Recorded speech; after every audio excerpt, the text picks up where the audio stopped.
So we're here in Austin, Texas at the AMD corporate headquarters, and we're having an event for IGEL, the IGEL Disrupt End User Computing Forum.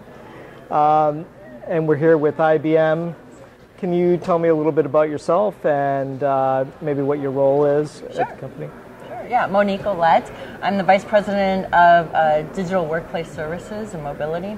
And let's see, I've been with IBM 28 years, all in the services business, and so have seen a lot come and go.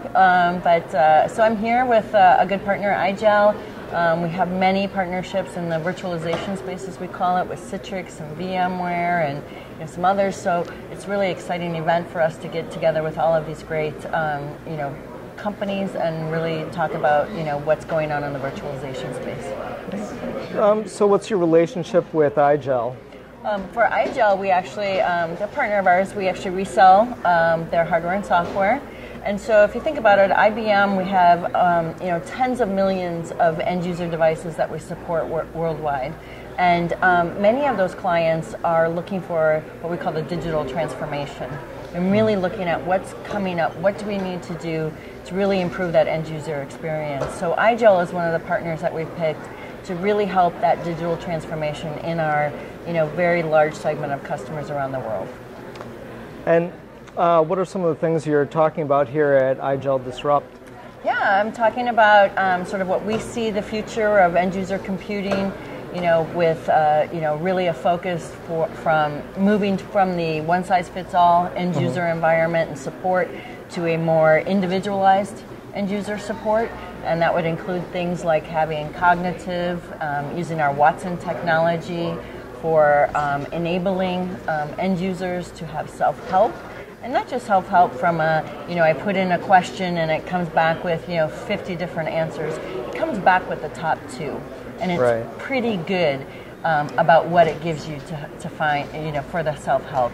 Same with Chat with Watson. We're using Watson to help end users so that they're actually chatting with Watson. When you think about it, Watson, as a AI technology and cognitive technology, has access to answers and information, much quicker, nanoseconds quicker than a support desk person will ever have, right? We just won't get there technology-wise.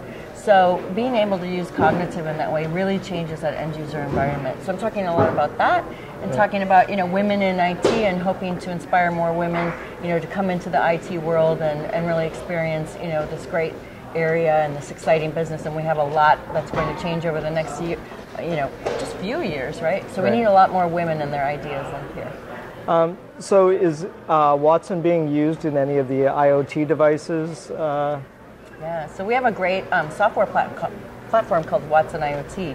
And it's really, Gartner has picked it as one of the top Watson IoT platforms, IoT platforms. So we're working with that platform, that's part of our software brand, and then combining it with our services to really enable the whole IoT lifecycle, just like we do with an end user. I was just listening to the gentleman speak about IoT.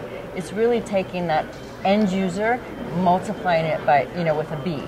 Right? But it's that same support concept, it's that same management concept, and now we're taking it just to that scalable, that next level. So yes, we're doing a lot of things with Watson within that area, and then also just with the services platform to help with the security and with the management.